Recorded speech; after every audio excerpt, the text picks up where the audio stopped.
Hello বন্ধুরা, সবাই কেমন আছো? আশা করছি সবাই ভীষণ ভালো আছো। আমিও ভীষণ ভালো আছি। তো সবার আগে বলে রাখি, যারা যারা আমার পেজে নতুন আছো তারা প্লিজ আমার পেজটাকে ফলো করে দিও। তো দেখতেই পাচ্ছ আমি আজকে স্নান করে রেডি হয়ে গেছি পুজো দিব বলে। শাড়ি পরেছি আজকে অনেক দিন পর। আজকে শাড়ি পরলাম, কেমন লাগছে আমাকে সবাই প্লিজ কমেন্ট করে জানিও। তো চলে যাব এবার মন্দিরে পুজো দিতে।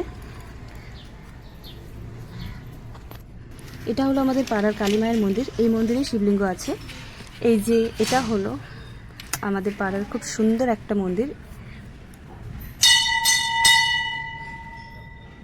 এখানে শিবলিঙ্গ আছে, এখানে আমি জল ঢালবো। এটা হলো আমাদের মন্দিরের শিবলিঙ্গ। এখানে অনেকেই আসে জল ঢালতে, এখানেই আজকে আমি জল ঢালবো। আর এটা হলো আমাদের মন্দিরের মা কালীর ছবি।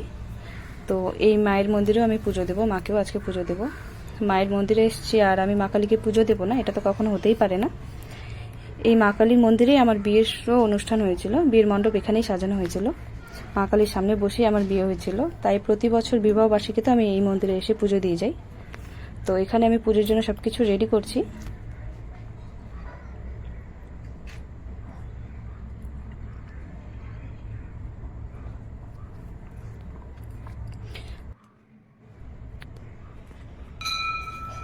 মায়ের পুজো দেওয়া শেষ হয়ে গেছে, এখন আমি চলে আসছি মহাদেবের কাছে জল ঢালবো বলে।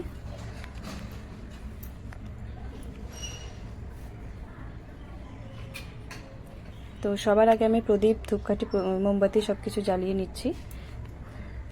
তারপর এক এক করে যা কিছু আছে সবকিছু মহাদেবকে দিয়ে দেব।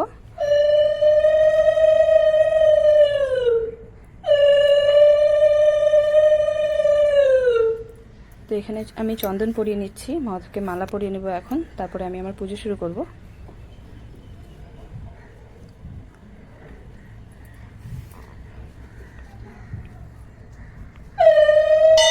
পুজো দেওয়া আমার শেষ হয়ে গেছে, এবার আমি প্রণাম করে বাড়ি চলে যাব।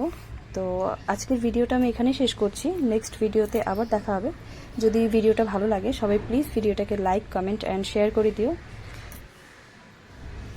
আজকের জন্য ভিডিওটা আমি এখানেই শেষ করে দিলাম। সবাই ভীষণ ভালো থেকো। টাটা, নেক্সট ভিডিওতে আবার দেখা হবে।